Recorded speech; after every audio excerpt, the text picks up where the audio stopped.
Hi guys, and welcome back to another episode of the Daily Racing Show here at RacePlazaMedia. Today we're going to take a look at the NHRA, the National Hot Rod Association, aka Drag Racing. So without much further ado, let's get right into it.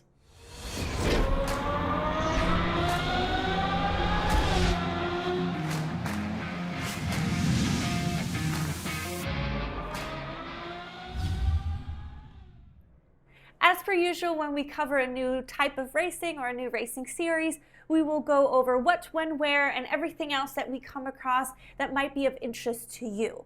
Now, there's a lot of information out there about the NHRA, so I picked out the most important pieces for people who are new to drag racing like myself to make it easier to get an introduction or to get into the world of drag racing. As mentioned, the NHRA stands for National Hot Rod Association. It was founded in 1951, and ever since its inception, the goal has been to create a space for competitors to race. The bigger thought behind it is to combat and eliminate the practice of illegal street racing. So they want to create a platform for people to race, people not in just one type of vehicle, but in a bunch of different categories, a bunch of different classes. We'll get into that in a little bit later, and also participating in it. From what I've read online, it seems pretty easy and also fairly affordable, but more to that in a little bit.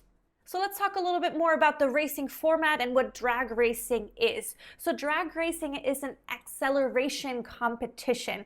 So two vehicles compete against each other.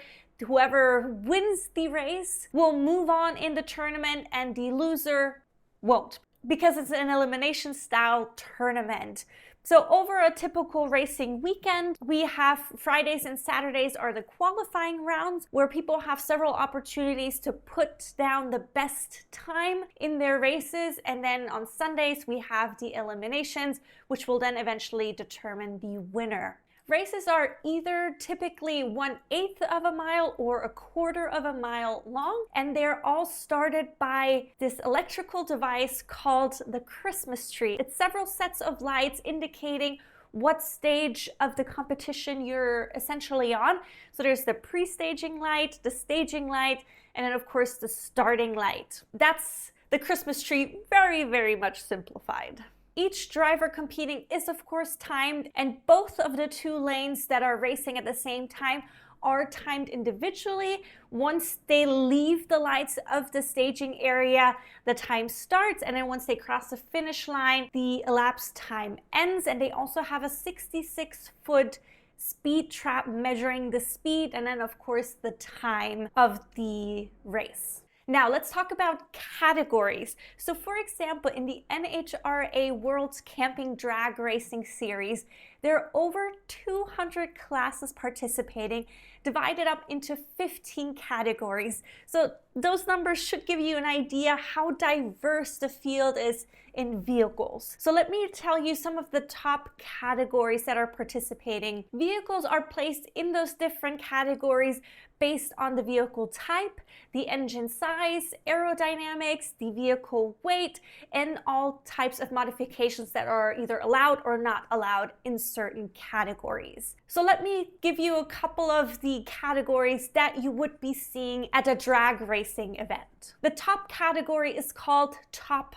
Fuel, meaning the vehicles participating in Top Fuel are among the fastest accelerating machines in the world. With 11,000 horsepower, Top Fuel dragsters are often referred to as the kings of the sport. They're able to cover the drag strip in less than 3.7 seconds at more than 330 miles per hour. One more thing to point out about the Top Fuel category: the name Top Fuel might indicate this a smidgen, but during a typical drag race, as mentioned, which is only around 3.7 seconds for that top category, they burn, per vehicle, they burn approximately 15 gallons of nitromethane fuel.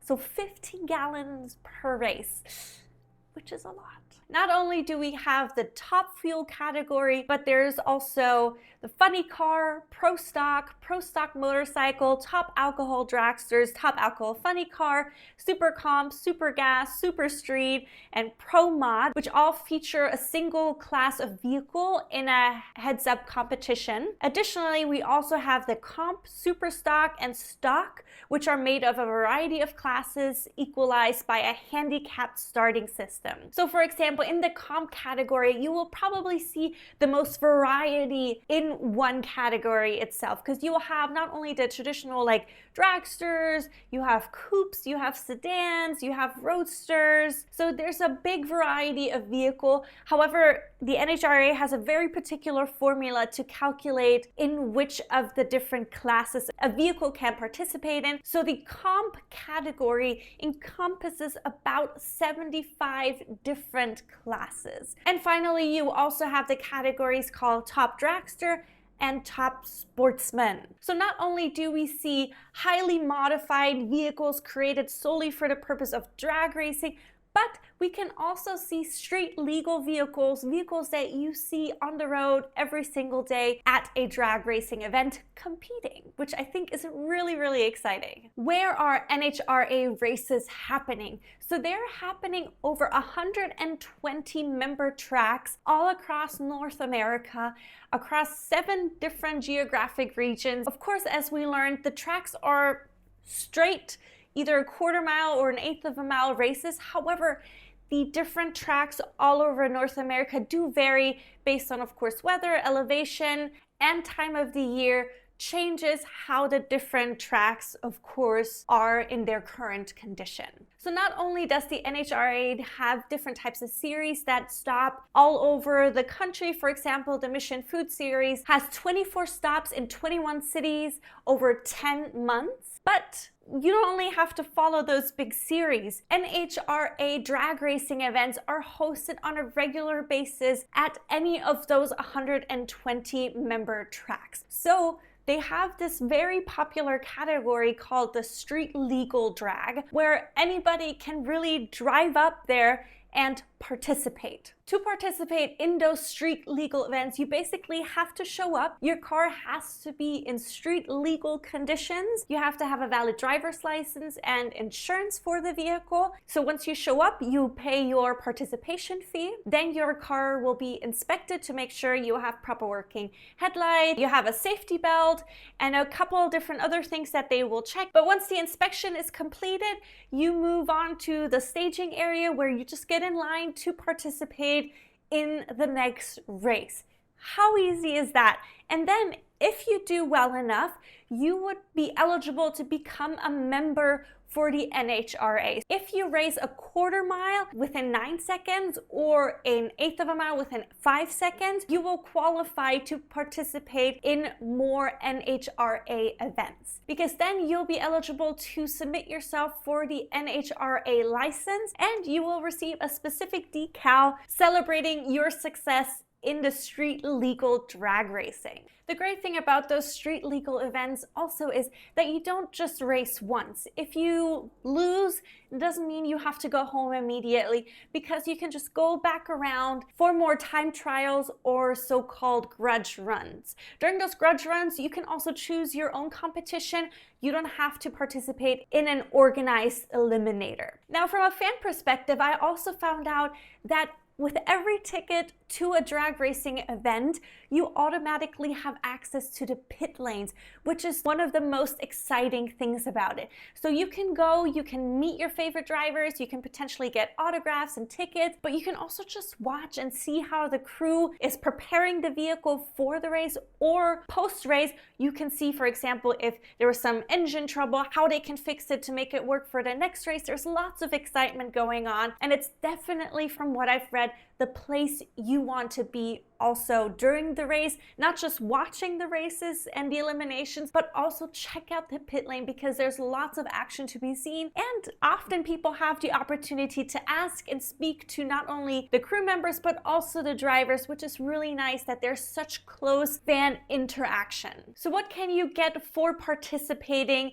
in those drag races? So in the professional series, the drag racers compete for points and then eventually trophies and money, of course. Back in the early days in the 1950s, most people got, of course, bragging rights and a trophy to take home. Back in those days, the top performance marks were also 140 miles per hour, meaning the fastest races were around 9 seconds. Today, however, the fastest races are about 3.7 seconds with around 330 miles per hour or more in the top categories. So the professional participants can earn at the end of the series a share of the purse of $3 million plus bragging rights, of course. However, for drag racers, oftentimes it's not just about the money, it's not just about bragging points. I mean, both of it is, of course, valid. However, there's one big thing for the drag racers as well, which is the Wally Trophy. Also called the Wally, it's just around 1 foot tall with a classy brass finish with a wooden stand on it, named after the NHRA founder, Wally Parks.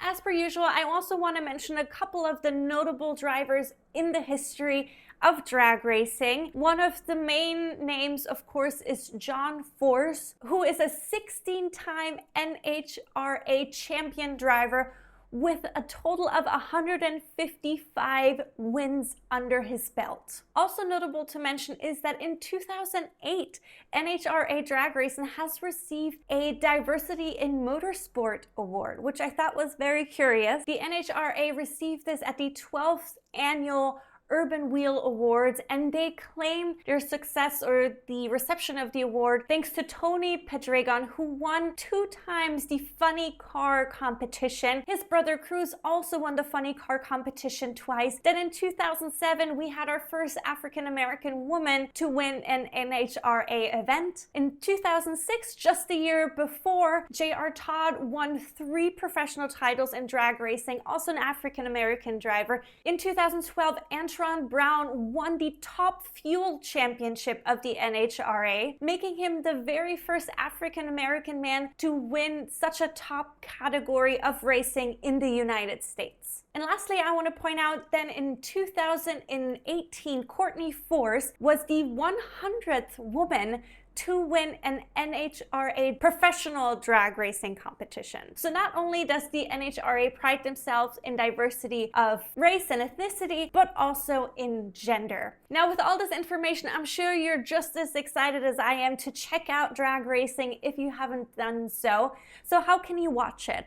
The NHRA has their very own subscription service where you can watch previous races and current races and watch races on demand, which comes with either a monthly price or an annual price. However, they also, since 2020, have a contract, a broadcasting contract with Fox Sport, so you'll be able to check out over 500 hours of programming a year on Fox. For example, the Gator Nationals race that is happening this upcoming weekend will be able for you to watch on Fox. All right, this is all the information that I have for you guys about the NHRA, aka drag racing. I went into this not knowing much about it. I've seen a couple of clips here and there, but now I have a much better understanding of drag racing. I love that the origin idea for drag racing is to provide people with a space to race, because it is not easy to race legally, and also to have a little bit more affordable access to racing. So I definitely love the idea that pretty much anybody with a drivable car can go up to one of those NHRA member tracks and participate in one of the street legal events. So let me know in the comments below, have you ever thought about drag racing? Would you now want to participate at a drag racing event? And with those thoughts, I will leave you guys for today. So thank you so much for tuning in. Remember to like and subscribe. And as per usual, we'll see you guys tomorrow. Bye-bye.